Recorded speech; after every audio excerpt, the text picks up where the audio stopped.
Mba fo aw ni yankuma Mali OK TV lagɛbagaw Mali kɔnɔ ani Mali kɔ kan nga foli baw bɛɛ lajɛlen bi anga bi émission ye min tɔgɔ dalen do ko yɛrɛ dɔn an kan yɛrɛ dɔn a ɲininkali kɛrɛnkɛrɛnnen bi an bɛna bɔ ka yala ka mɔgɔw ɲininka civilisation kɔrɔ la bamanankan na nka san n'an ka bɔ ka taa sina yala mɔgɔ min y'an jukɔrɔma dondo o de ye Petit Martin ni aw ɲɛ b'a la n bolo a mayonnaise bi a murtadi fana bi donc san n'an ka bɔ ka taa sina yala la fana an ka jɛ an ka ni ɲɔgɔlɔ in lagɛ ɲɔgɔn fɛ aw kan bɛn sɔɔni. Papi kan me bida n sigilen bɛ n ka livre kalan na yan kɛ diɲɛ don o don I bɛ livre kalan nin na sa kalan bɛ ban wa na aw y'aw ba kalan ma an bɛ kalan kɛ d'accord papi ne kun nana I ka mobile clé dɛ n bɛ taga ci kunkurunin dɔ la ka segin kabini ne ye natɔ ye ne b'a dɔn k'a fɔ e bɛ ka na fɛn dɔ de ɲini ne fɛ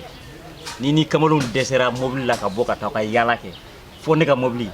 a ye mobile yɛrɛ ɲini ne ta tɛ sɔn ne nana k'i ka mobile di yan I ko ne kamele mobile clé di yan dɔrɔn n bɛ taga ci kunkurunin dɔ la ka segin I ni ka nin fugulan in y'i kunna nin fugulan in dɛ I kamalen si tɛ wari sɔrɔ ka nin ɲɔgɔnna san ka don o kunna a lajɛ kɛ ne kamero bɛɛ civilisé len don nin fugulan in donni na I m'a dɔn nin sanga tɛmɛna nin sanga tɛmɛna a mɛnna aw yɛrɛ bɛ kuma fɔ kuma min a tɛ kuma min kɔrɔ dɔn e ko sisan ko ne ma civilisé civilisation yɛrɛ kɔrɔ ye di fɛn wɛrɛ bɛ civilisation na civilisation quoi bon I b'a dɔn dɛ I b'i sigi de mais civilisation kɔrɔ t'i ye n'o tɛ n ka mobile clé tɛ sɔrɔ e k'o fɔ ne ɲɛna ne ka n yɛrɛ sɔrɔ sa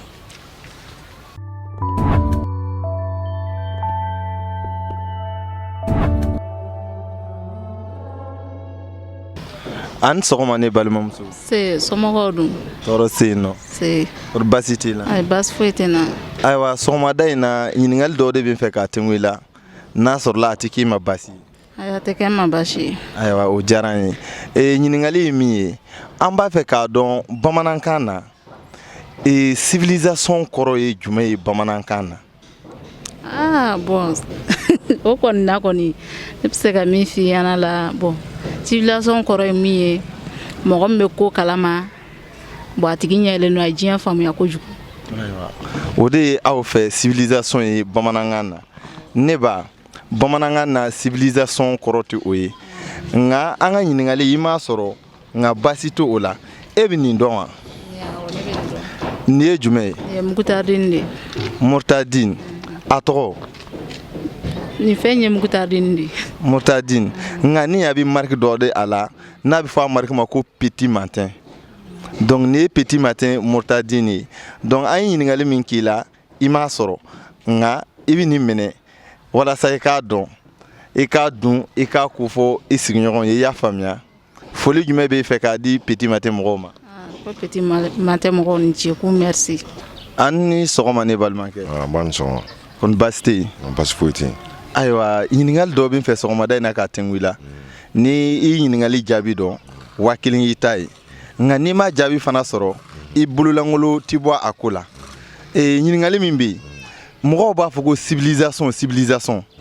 an bɛɛ ye o de mɛn mais a kɔrɔ ye di bamanankan na civilisation kɔrɔ de k'i ɲɛ yɛlɛ n ka fɛn dɔw kalama mais e hakili la o de y'a bamanankanlama ye ne hakili o de y'a bamanankanlama ye ne balimakɛ I hakilina fɔ nka a jaabi yɛrɛ ye min ye I m'a sɔrɔ nka o tɛ baasi e bɛ nin mayonnaise in dɔn wa ne bɛ nin dɔn nin ye jumɛn de ye bon nin mayonnaise Petit Martin Petit Martin mais I b'a kalama k'a murtadi fana bɛ yan n t'o fana kalama I t'o kalama ayi ayiwa Petit Martin a mayonnaise de ye nin ye wa a murtadi fana bɛ yen I ma jaabi sɔrɔ mais an bɛ nin d'i ma I k'a ta dun I ka so I k'a ko fɔ mɔgɔw ye sisan foli jumɛn b'i fɛ ka kɛ Petit Martin mɔgɔw ye bon ne Petit Martin mɔgɔw fo u ka baara ɲuman na an sɔgɔma ne balimamuso san sɔgɔma kɔni basi t'i la ayi basi tɛ o diyara n ye ne ko ɲininkali dɔ de bɛ n bolo sɔgɔmada in na k'a tɛngu I la n'a tɛ k'i ma baasi ye o ye ɲininkali jumɛn ye ayiwa ɲininkali min don ne b'a fɛ k'a dɔn civilisation kɔrɔ ye di bamanankan na ne t'o dɔn dɛ e tɛ civilisation kɔrɔ dɔn bamanankan na ayi o kɛra baara ye de ne balimamuso mun na ayiwa e bɛ nin dɔn wa awɔ nin ye jumɛn ye mayonnaise Petit Martin I b'a kalama k'a fɔ ko a murtadi fana bɛ yan awa bola abola iyo fana ye aiwa I ɲiningara min na I ma o jaabi sɔrɔ nka o ti baasi ye petit matin mɔgɔw o dugu de an dɛmɛ ka ni émission in labaara donc I jaabi kɛ I ma jaabi kɛ fɛn dɔw b'an bolo k'a d'i ma I b'o kɛ soma sama ye nin ye safinɛ de ye e bɛ nin safinɛ in dɔn wa nin safinɛ in de tɔgɔ ko X-Med n'i y'i ko nin na a b'i farikolo nugu ka bitɔn misɛnnin bɛɛ ban I la pewu pewu pewu pewu pewu k'i farikolo kɔ comme buteli kɔ donc n b'o d'i ma I b'a kɛ soma sama ye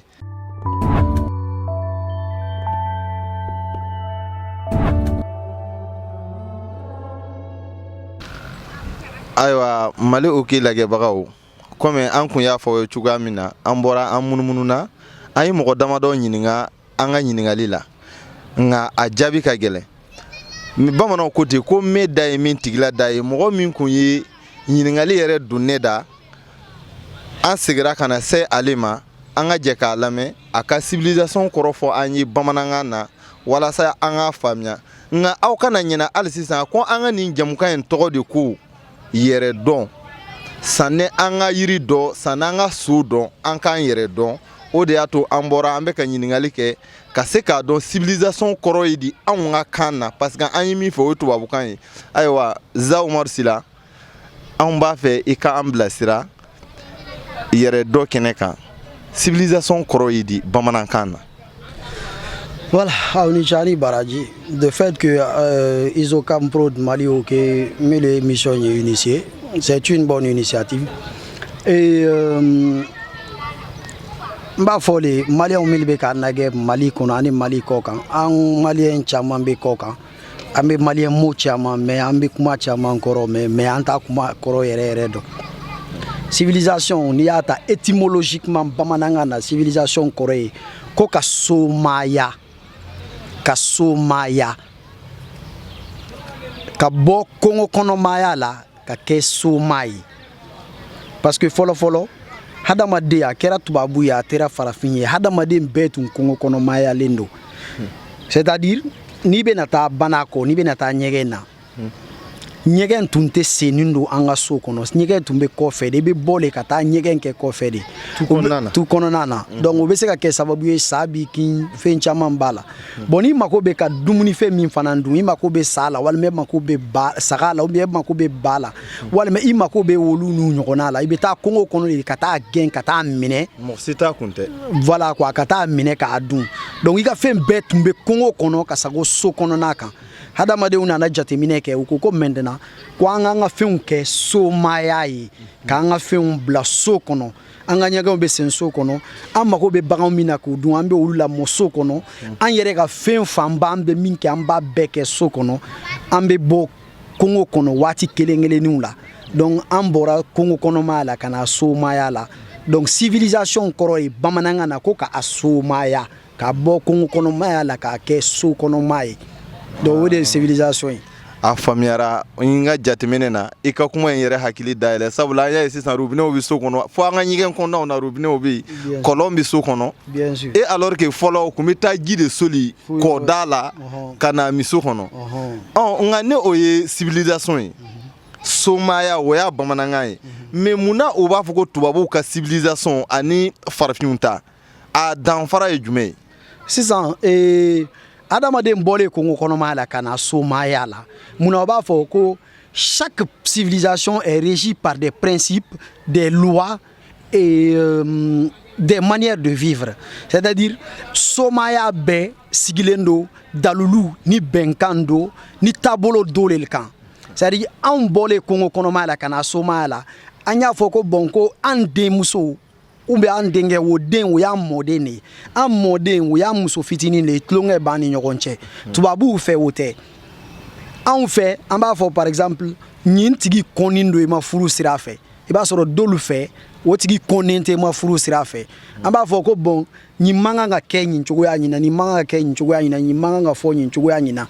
an kɛla ka sariya dɔ le sigi an kɛlen jamakulu ye an kɛlen soma ye i m'a faamu c'est pour cela u b'a fɔ ko an ka somaya sigilen don ɲini kan c'est-à-dire an ka civilisation na ɲi maɲi dans la civilisation africaine ou dans la civilisation occidentale ou dans la civilisation arabe ɲi interdilen don ɲi maɲi ɲi ka ɲi ye ɲi taabolo ye ɲi ye ɲi taabolo ye donc olu y'u ka somaya sigi civil principe dɔ le kan bɛnkan dɔ kan min ni anw ka bɛnkanw tɛ kelen donc an fana y'an ka somaya sigi bɛnkan dɔ le kan min ni olu ka bɛnkan tɛ kelen c'est pour cela on dit que chaque communauté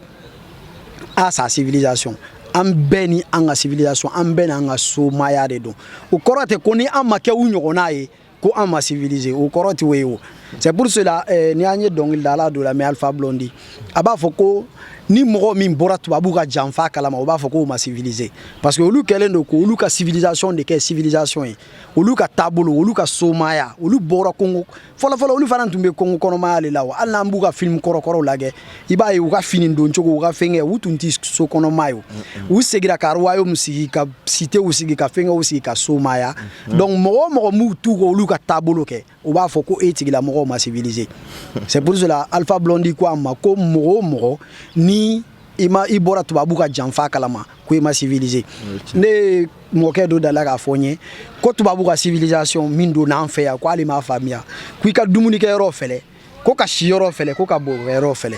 parce que ale donna an ka so kɔnɔ a y'a sɔrɔ ɲɛgɛn filɛ nin salle à manger filɛ nin chambre filɛ nin ko an bɛ se k'o bila ɲɔgɔn kan cogo di ko k'a fɔ ko an civiliselen don ça veut dire anw ka civilisation na mɔgɔ bɛ taa bana kɔ yɔrɔ min o bɛ yen dɔ mɔgɔ bɛ dumuni kɛ yɔrɔ min o bɛ yen dɔ mɔgɔ bɛ si yɔrɔ min o bɛ yen dɔ mais k'o bila fɛn kelen kɔnɔ o ye tubabu ka civilisation de ale fɛ donc c'est pas parce que an ma tubabu ka civilisation kɛ ko an civiliselen tɛ. ayiwa ne balimaw ne bɛ se k'a fɔ aw ye dɔnni faamuya nin na civilisation kɔrɔ ye min ye bamanankan na ni o ye anw ka kan ye ni o ye anw ka bɛnkan ye aw y'a mɛn civilisation ye min ye. donc a y'aw sɔgɔlen to Mali OK TV kan don wɛrɛ la an bɛna ani jamukan wɛrɛ ye hali sisan yɛrɛ dɔn kɛnɛ kan walasa anw dɔgɔninw ni anw denw minnu bɛna bamanankan kana na tunu u la u kana na fili u yɛrɛ ma donc yɛrɛ dɔn a kɛnɛ dabɔtɔ don bɛɛ bɛna i yɛrɛ dɔn mais sisan makɔrɔ kan jumɛn b'i fɛ k'a fɔ anw ka denmisɛnninw ye. bon kan min b'a fɛ k'a fɔ an ka denmisɛnninw ye farafina ye peuple ye quoi peuple min filira fɛn o fɛn n'a nana farafina yan dɔ a bɛɛ nana le walasa k'an fili an yɛrɛ ma k'an coloniser an ka foyi t'an yɛrɛ ta ye foyi tɛ farafina min ye farafina ta ye ni ka bɔ an yɛrɛ ka danbe la c'est à dire an yɛrɛ ka dɔnkili an yɛrɛ ka dɔnsen an yɛrɛ ka fɛn olu dɔrɔn de y'an ta ye sisan sinon an ka diinɛ t'an ta ye an ka diinɛ bɔra arabu la ou bien a bɔra nansara la an ka loi t'an ta ye an ka loi la constitution malienne ou guinéenne ou c'est la copie conforme de la constitution française an ka taabolo an ka fɛn bɛɛ an ka foyi t'an ta ye bilen an ka fɛn bɛɛ ye colonisation de ye an ka fɛn bɛɛ ye bingani de ye walasa k'an fili an yɛrɛ ma donc an b'an jija an k'an ka fɛnw dɔn walasa an ka kɛ an yɛrɛ ye Rastafari. Jasila ayiwa komi aw y'a mɛn cogoya min na k'an ka fɛn bɛɛ ye dunan ye fɛn bɛɛ ye dunan ye an ti k'an yɛrɛ ye fo an k'an yɛrɛ dɔn donc yɛrɛ dɔn kɛnɛ a kana fɔ mɔgɔ si kɔ walasa an k'an yɛrɛ dɔn k'a dɔn ne ye nin ye e ye nin ye ale ye nin ye o de la an bɛ segin so donc aw k'an bɛn waati wɛrɛ.